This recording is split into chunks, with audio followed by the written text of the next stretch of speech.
Hey guys, Nina here, welcoming you to another reading from the Ladies of Horror Picture Prompt Monthly Challenge, hosted by Elaine Pascale on her channel, The Godmother of Horror.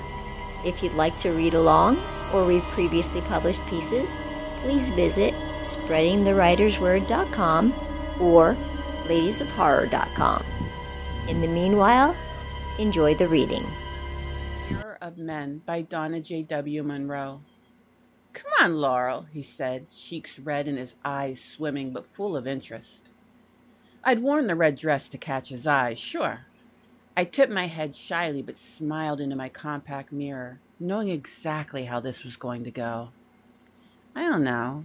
I edged closer so his arms might entwine me. What I imagined, what I hoped for, seemed so close. Do we really have to go to another bar? There's always your place. He smirked, a universal signal to his primate friends that he'd won. I leaned into the drape of his arm as he said his goodbyes and good lucks to his friends. We wove through the Friday night crowd of co-eds and young professionals trying to remind themselves of life before the 9 to 5.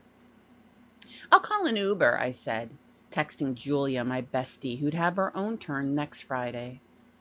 While we waited, I let him give me sloppy kisses while my hands ran across his hot, sweaty skin. Hey, get a room! He roared something back at the less wasted, less ensnared young man with his own lady attached to his arm. I nodded to her. Professional courtesy, after all. Ignore them, I said as Julia pulled up in her latest chariot, a 4-door Toyota just big enough for a little heavy petting in the back seat. What's your address? 20 Washington Ave. His hand was on my thigh and his breathy words muffled against my neck. Julia heard and turned in the directions, her eyes catching mine through the rear view. My bestie couldn't really be hungry. Not yet. She'd had her turn last Saturday. But that didn't mean she didn't appreciate the looks of a snack like he was. When we pulled up to his apartment building, he fumbled with his wallet, but I smiled and pushed his hand away. I've got this, hon. Julia smiled as I pulled him to his feet, all 6'4", 220 pounds of him. Getting him upstairs without waking the whole building took much of my muscle.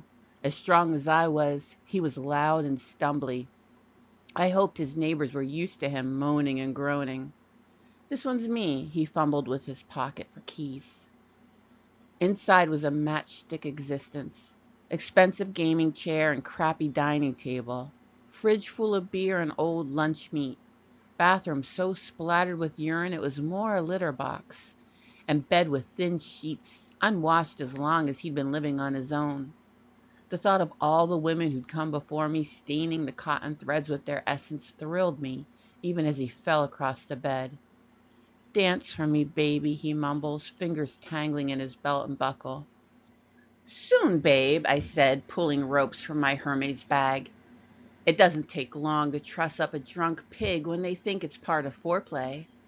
He giggled with the tying of each knot until he was spread-eagled on the bed, only his boxers between him and the world.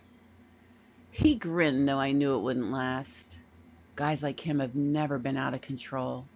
They expect their muscles, their beauty, their maleness to keep them out of trouble, and usually it works.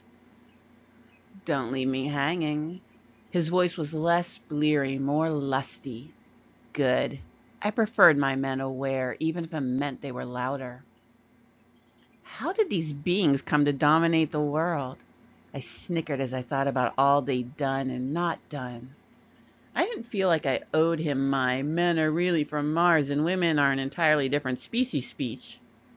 He wouldn't believe it anyway, not with so much history to reinforce his belief that we, women that is, were made for his consumption and not vice versa.